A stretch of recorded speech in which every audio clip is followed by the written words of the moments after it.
அவளுக்கு morning sickness தான், மசக்கன்னு சொல்லுவாங்க. இவளுக்கு அது கொஞ்சம் அதிகமா இருந்திருக்கு. அதான் நிறைய தடவை வாமிட் எடுத்திருக்கான். வயித்த சுருட்டி வாமிட் பண்ணதுனால வயிற்று தசையெல்லாம் சுருண்டுடுச்சு. அதான் வயிற்று வலி. இப்ப எல்லாம் சரியாயிடுச்சு. அவளோட கர்ப்பம் ஹெல்தியா தான் இருக்கு. போதுமா? எலே, என் அப்பா முருகன் தான் எசக்கிக்கு அந்த வலியையே கொடுத்தது. சயின்ஸ் என்ன சொல்லுதோ அதை நான் சொல்லிட்டேன். உன் மனசு என்ன சொல்லுதோ அதை நீ கேட்டுக்கோ. ஒரு டாக்டரா நான் உனக்கு விளக்கம் சொல்லணும், அதை சொல்லிட்டேன். Good night. நீ போகக்கூடாதுன்றதுக்காக தான் என் அப்பா இப்படி ஒரு விளையாட்டையே விளையாடி இருக்கான். புரியல. நீயாவே இந்த வீட்டுக்குள்ள திரும்பி வந்துட்ட. இனி நீ நிச்சயம் அமெரிக்காவுக்கு போக மாட்டல்ல. அப்படின்னு யார் சொன்னா? இனி போக முடியாதுல்ல. அதான் வந்துட்டியே, இனி எப்படி போக முடியும்? மிஸ்டர் சண்முகம், நான் போறதுக்கு நிறைய நடைமுறை இருக்கு, நிறைய வேலை பார்க்கணும். அதுக்கு 2 மாசமாவது ஆகும். அது வரைக்கும் நான் மெட்ராஸ்ல இருக்கலான்னு கிளம்புனேன். அதை விட்டுட்டு இப்ப நான் எசக்கி கூட இங்க இருக்கணும் நீங்க தங்கிட்டேன்.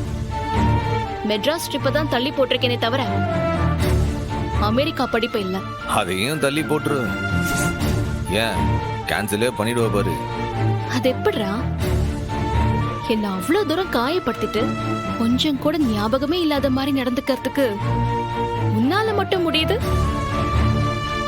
நான் இங்க இருக்கிறது உன்னாலேயோ இல்ல உன் முருகனுக்காகவோ இல்ல, என் மாமா பொண்ணு எசக்கிக்காக.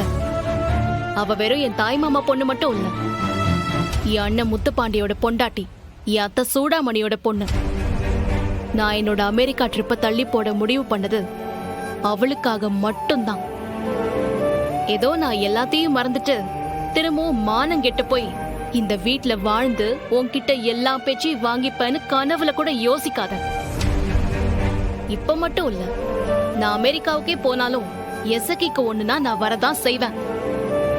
நீயா பைத்தியக்கார மாதிரி எதையோ கற்பனை பண்ணிக்காத.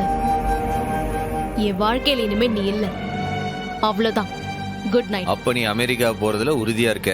கண்டிப்பா நான் போறத உன்னால இல்ல, உன் முருகனால கூட தடுக்க முடியாது. முடிஞ்சா தடுத்து பாருங்க.